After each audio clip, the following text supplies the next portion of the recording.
Olá pessoal, vamos prosseguir nos fundamentos da proteção. É muito importante que a gente entenda tudo o que acontece nos diversos quadros, não só para aquele iniciante que quer aprender e já começar aprendendo, tendo o entendimento, o domínio das partes do todo, mas também é muito importante mesmo para aquele mais experiente que inclusive já tenha uma estrada de resultados para que ele compreenda as coisas que ele faz, por que ele faz, por que eventualmente tem sucesso, por que eventualmente tem alguma dificuldade. Então a gente entender o que a gente está fazendo é fundamental. Como eu já falei em outras ocasiões, o treino de proteção, estou falando treino de proteção, de maneira bastante especializada, ele pode se desenvolver basicamente por duas vias. Mas essas duas vias que a gente apresenta nada mais são do que formas de se apresentar de maneira didática. Contudo, na prática, via de regra, o que a gente tem são cães que se desenvolvem mais para um lado, mais para o outro, sob a perspectiva de tendência, e inclusive formas de desenvolvimento que podem se apresentar num degradê nas diversas nuances entre um e outro caminho. Basicamente, então, treinamos cães pela via da frustração ou pela via da agressão social pura e simples. Pela via da frustração, devemos entender que basicamente nós estamos tratando de um início em cima da caça. Por que eu falei que pode ser não algo tão puro e pode haver um degradê? É porque em cima da caça nós podemos ter um desenvolvimento de agressão social. Em cima da caça de maneira mais pura, e aí é o que a gente chama de frustração, que eu já falei em vários vídeos e vou continuar em específico nesse vídeo tratando sobre tal, mas nós podemos também fazer uso da caça para um desenvolvimento de defesa de recurso, e aí já é uma mescla emocional entre a caça pura, que pode levar à frustração e que por conseguinte, dependendo de como for, pode levar a uma agressão social desencadeada pela frustração, mas nós também podemos ir para um extremo da agressão social pura, o desafio social puro, resumindo pela defesa, mas nós podemos também ir por uma defesa de recurso, e no caso, a luva ou a caça, o que seria mais ou menos uma mescla, um mix dos dois extremos. Falando mais especificamente sobre a frustração, talvez essa fosse a via mais segura de desenvolver e mais adequada para a maior parte dos cães que naturalmente tenham prontidão genética mínima para tal. Mas nós podemos não só optar por ela, entendendo que ela traz um nível menor de riscos ao desenvolvimento da psique do cão, em decorrência de uma série de fatores que eu já expliquei em outros vídeos, mas basicamente relacionados ao nível de risco de acionamento do centro da luta ou fuga e de todos os efeitos deletérios. Lembrando que também existem prós no desenvolvimento da agressão social pura, tem prós e contras em cada um, contudo, do ponto de vista de riscos para o indivíduo, sobretudo na mão da grande maioria dos figurantes que não detém um nível de habilidade e de experiência específica, trabalhar pela via da frustração pode não só gerar melhores resultados, mas com uma margem de proteção ao estado emocional de boa parte dos cães, sobretudo hoje em dia em que se seleciona tanto o atributo predatório ou a caça na maior parte dos cães que nós selecionamos para trabalho. Agora, quanto mais a gente explora o desenvolvimento da caça da frustração em cima da caça e da agressão social através da frustração, nós acabamos por ficarmos um pouco restritos. Então esse tipo de treino ele vai ser mais facilmente utilizável ou mais bem sucedido quando nós temos algumas atividades mais específicas. Em especial, as provas de trabalho, todas elas, sejam o Schutzhund, sejam as provas de ringue, Mondial-Ring, ringue francês, mesmo o KNPV. E se a gente for para o outro extremo da agressão social pura e simples, a gente tem algumas restrições e a gente vai ter maior área de utilização para esse outro extremo, principalmente em cães de defesa territorial, por exemplo, ou defesa pessoal. Então é por isso que é importante a gente conhecer todos os meandros disso, todos os elementos disso, o que aciona, o que alivia, o que dispara, qual que é o gatilho de cada coisa, qual que é a ação definitiva ou a meta de cada coisa, para a gente poder decidir, de acordo com o conhecimento que a gente tem, de acordo com o cão que a gente tem na mão, qual via que a gente vai utilizar ou em qual momento, qual elemento de cada via pode ajudar na construção do todo. E falando especificamente do desenvolvimento da agressão pela frustração, primeiro nós temos que ter, de uma maneira minimamente satisfatória, um indivíduo que tenha caça. Tem que ser um super indivíduo de caça? Não. Se ele tiver uma caça muito forte, num certo ponto de vista, é melhor. Apesar de que nós tenderemos a, talvez, dependendo do nível de extremidade dessa caça, ter mais dificuldade de controle sobre a caça. Então o que a gente precisa mesmo é de ter caça. Lógico, uma caça minimamente satisfatória. Agora, como que nós vamos fazer essa caça se hipertrofiar de tal forma que ela seja utilizável? Sim, nós precisamos de hipertrofiar. É um termo que eu estou roubando aqui de outras áreas do palavreado do português ou da utilização no treinamento canino, inclusive da parte física, né, da hipertrofia muscular. Quanto mais hipertrofiado tiver a caça, mais nós estamos investindo num potencial de frustração, ou seja, na capacidade de, para num dado momento, quando o cão não tiver acesso à caça, ele crescer, ele exibir um comportamento exacerbado, que é decorrente desse fenômeno da frustração. Muitas vezes chegam cães aqui para treinar comigo e eu observo na internet, é uma tendência geral e por incompreensão disso, do cão entrar no campo e o figurante está fazendo só caça e o cão entrar no campo latindo. Qual é o motivo disso? A falta de clareza de cada emoção ou a falta de enquadramento no contexto de cada emoção. Se o cão está em pura caça, um bom sinal dessa pureza seria ele não estar latindo. Se ele está latindo é porque ele está numa zona limbo, numa zona cinza, não está claro para ele. Porque a caça pura, ela não leva a latido, ela leva a uma concentração de expectativa para apreensão. Agora, por que acontece esse latido aí num momento em que nós só estamos estimulando a caça?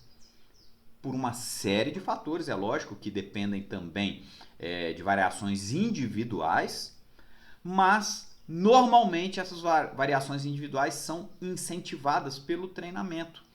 Basicamente porque o cão deseja muito, não consegue pegar porque ele está contido ali pelo condutor, normalmente pelo colar, e aí ele emite latidos. Quando ele emite latidos, intencionalmente ou não, na sequência o figurante dá a luva, o cão aprende que a chave para ele obter a luva é o latido.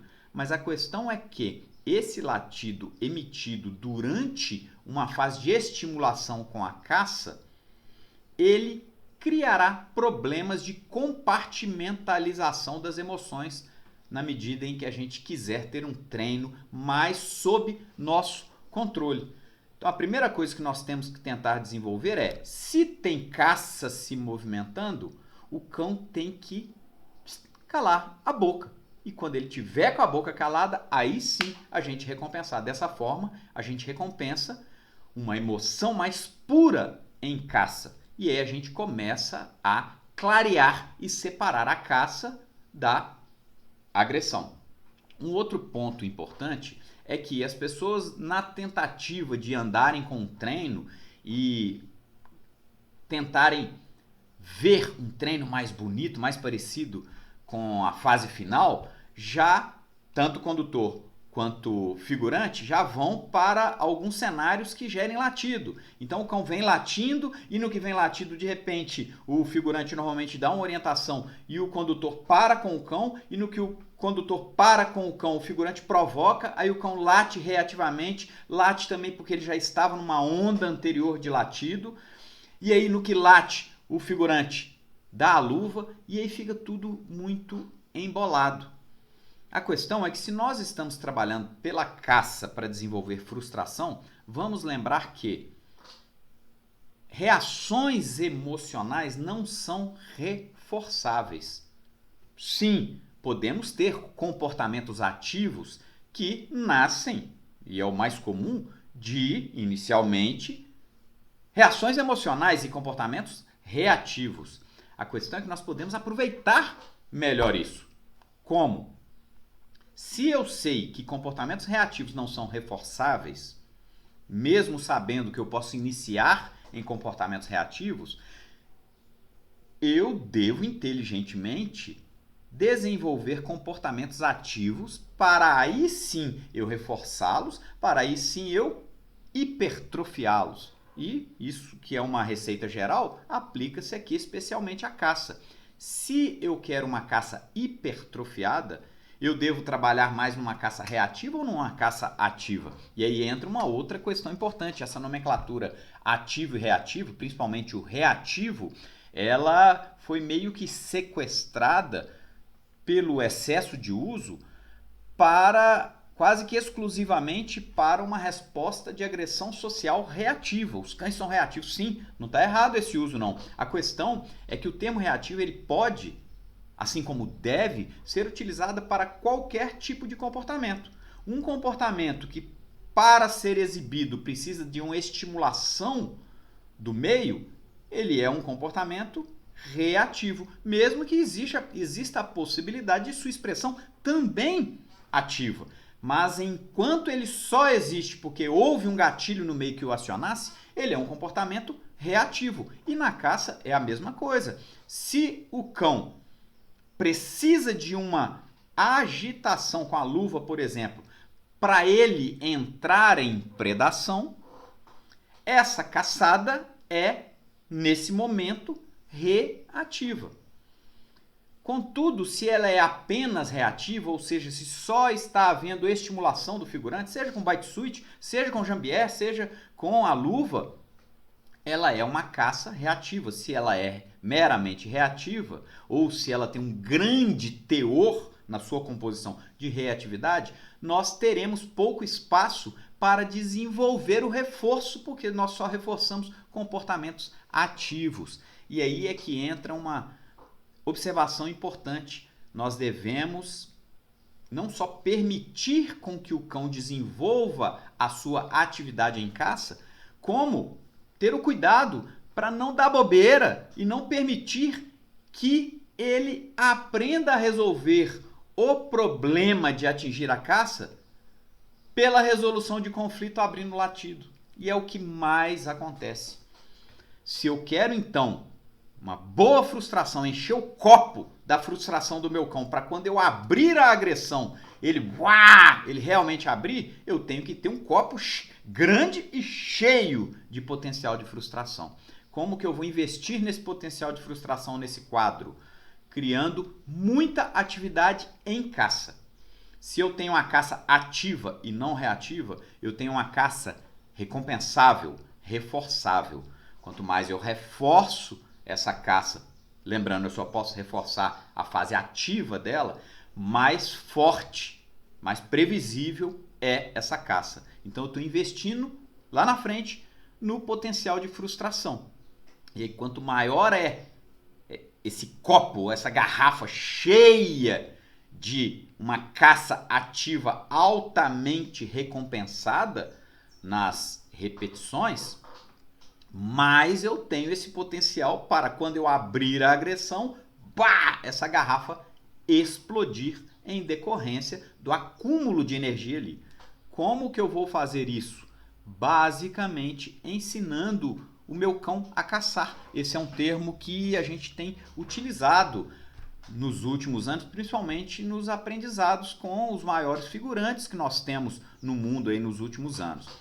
Então nós devemos, ao invés de entrar no campo e segurar o cão para o figurante agitar, repito, pode dar certo? Sim, mas a questão é que nós estamos pagando para ver, nós estamos aumentando o risco do cachorro já entrar na zona de conflito e começar a latir muito precocemente, sem que nós tenhamos desenvolvido previamente o seu potencial predatório, o que fará com que a caça dele seja muito mais forte e que, quando aí sim uma caça hipertrofiada, a gente entrar para a zona de conflito, o latido abrir com muito mais vigor, com muito mais força e de maneira muito mais preto no branco, separada. Caça é caça, agressão é agressão. Então o trabalho básico principalmente com os cães jovens, e aí o peitoral vai facilitar muito isso. O cão entrar no campo tracionando com o peitoral e ele tracionando ter chance de morder a caça em movimento.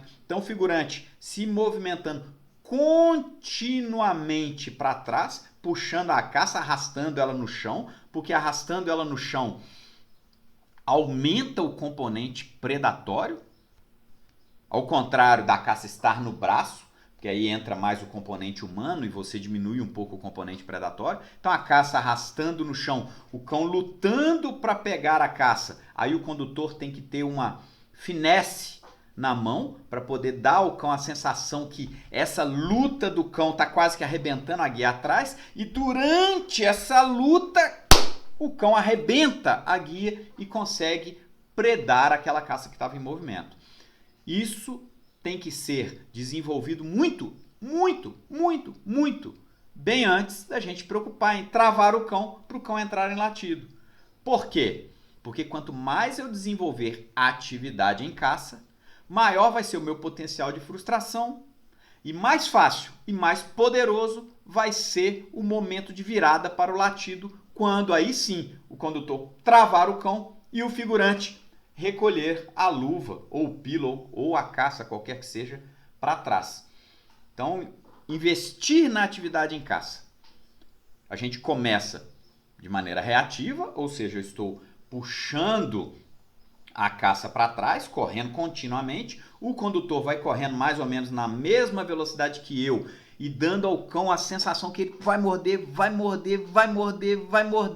e de repente o condutor dá a pequena chance e o cão consegue morder. Nesse momento trava a guia de um lado e o figurante trava a caça na cordinha do outro, e aí o cão começa a lutar e é recompensado ao lado do condutor na sua zona de recompensa. Esse processo vai gerar esperança até chegar um momento em que o figurante afasta com maior velocidade para tomar um pouco mais de distância e de repente numa fração de segundo ele para a caça. Mas o cão, mesmo com a caça parada, continua ativo, tracionando, e aí consegue morder. Pronto, agora a gente começou a virar a chave de uma caça reativa, que antes era reativa ao movimento da caça, para uma caça ativa. Quando eu tenho isso bem desenvolvido, cada vez mais eu vou colocar a caça, inclusive vai chegar um momento que eu posso chegar com a caça no meu braço, na luva, à frente do cão e parada, e o cão vai lutar sem latir. Por quê? Porque a esperança dele está em lutar com o físico para arrastar o condutor dele até conseguir vir e morder. Então nós estamos com esse processo desenvolvendo a caça de maneira ativa. Quanto mais ele é recompensado em mordida porque ele foi ativo em caça, maior é a hipertrofia da caça, maior é a garrafa dele de caça e mais cheia ela está de emoção em caça. Quando então eu tiver o máximo que eu pude extrair daquele indivíduo, aí sim eu posso fazer uma chave completamente diferente. Eu viro o meu outro lado do corpo, escondo a luva e o cão parado por muito tempo, travado pelo seu condutor, vai chegar num momento em que ele vai ter que resolver esse conflito. E quando nesse momento ele parar de tracionar e começar a uau, aí, yes, eu como figurante uso um clicker e aí eu volto para a caça, ele entra em caça novamente e ele estando em caça ativa, eu dou a mordida. Então agora eu criei os dois momentos. Um momento de caça ativa, em que ele não vai latir e ele vai lutar puramente, muscularmente para obter a caça, e aí eu recompenso a caça na plenitude do seu comportamento ativo, mas num outro quadro, às vezes no mesmo cenário, mas eu faço uma mudança tão clara nas chaves que eu converto para um quadro totalmente diferente. E aí no outro quadro, eu virando de lado, escondendo a caça, ele parado por um tempo ali, ele vai entender, opa, nessa situação não adianta eu lutar fisicamente, eu tenho que resolver esse problema. É natural na frustração exprimir vocalização, o cão, yes, entra em caça, recompensa. Já já ele aprende que naquele quadro em que o figurante escondeu a caça e se interpôs entre a caça e o cão vocalizando, que é uma expressão comportamental bem típica da agressão, mas que pode também surgir na frustração, passa a ser a chave para acionar o figurante para voltar à caça. E o figurante emite um som, yes, tipo, qualquer coisa, ok, e volta para a caça. Quando ele volta para a caça, o cão cala a boca, volta a predar, predação é muscular, volta a predar ativamente e aí é recompensado. Aí a gente passa a ter um cão que tem chaves claras. A chave para caça e a chave para, ainda não é agressão pura,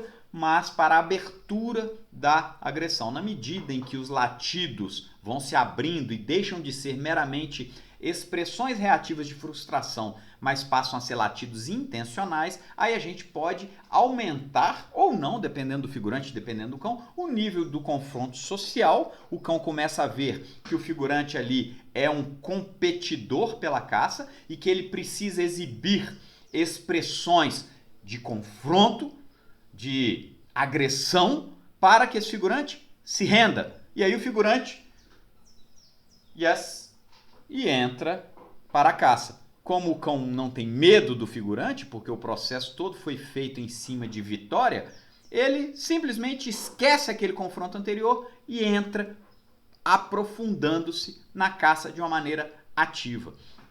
Então, antes da gente pensar em fazer como a maioria faz, que é entrar no campo, fez um pouco de caça, já para, o cachorro latiu e entrega.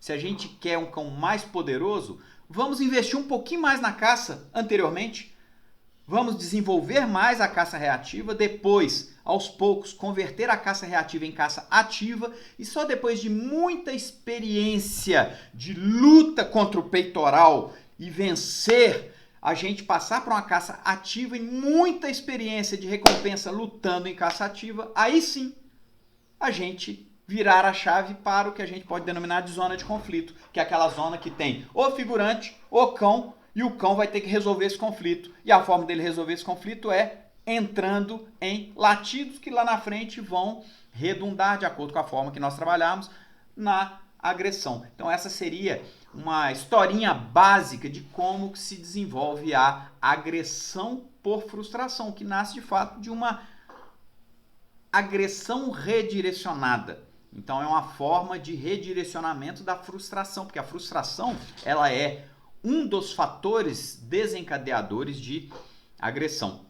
Então espero com esse vídeo ter trazido um pouco mais de luz sobre como, não só como se dá o desenvolvimento da agressão pela frustração, mas como nós podemos aproveitar melhor isso, gastando um tempinho, investindo um tempo no desenvolvimento da caça ativa. E não só fazer caça e logo já ir para a zona de conflito.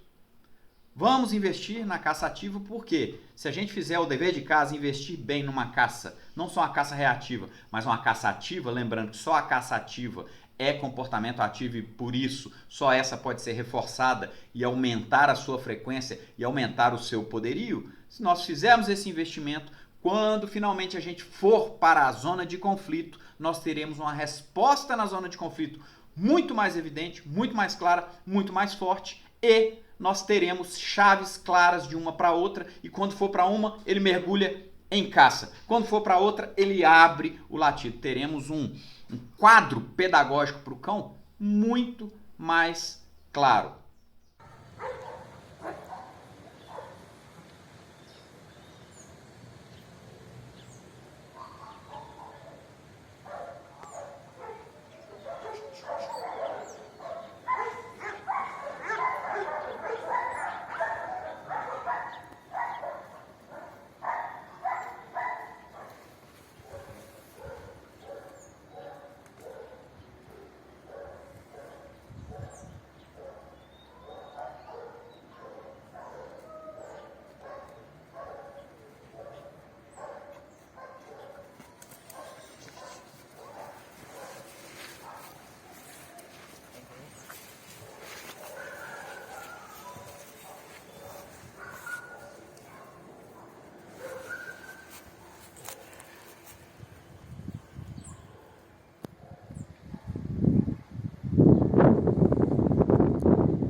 Cada um por um, você anda com ela. É.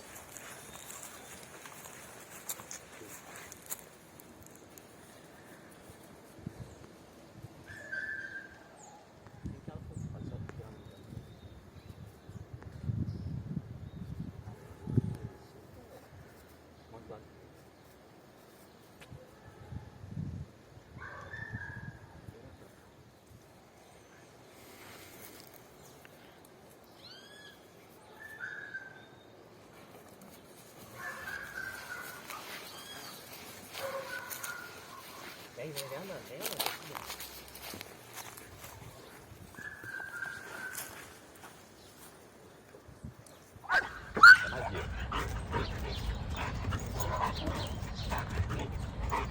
Ela caça.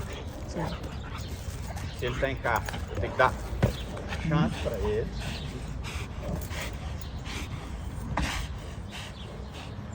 Você pode levantar. Então pronto. Agora ele tem esperança de, estando em caça, lutando pela caça, ele ser recompensado em caça.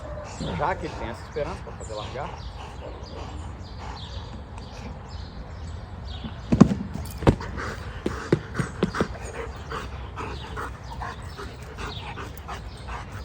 basta agora entrar em conflito com ele.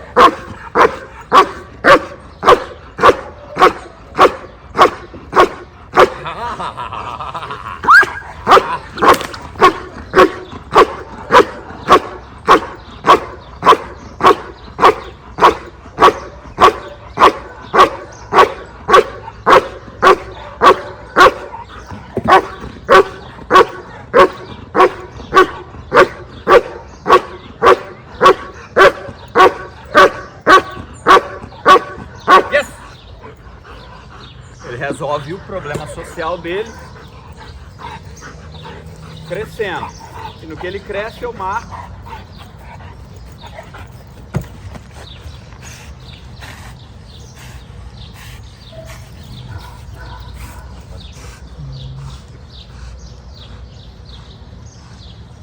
Beleza, pode levar embora.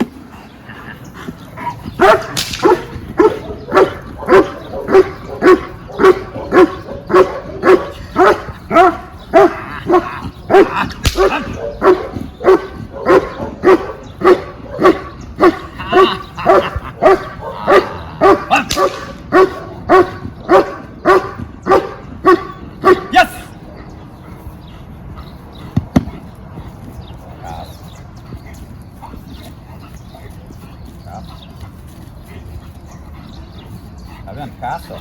Ele está navegando só na lua.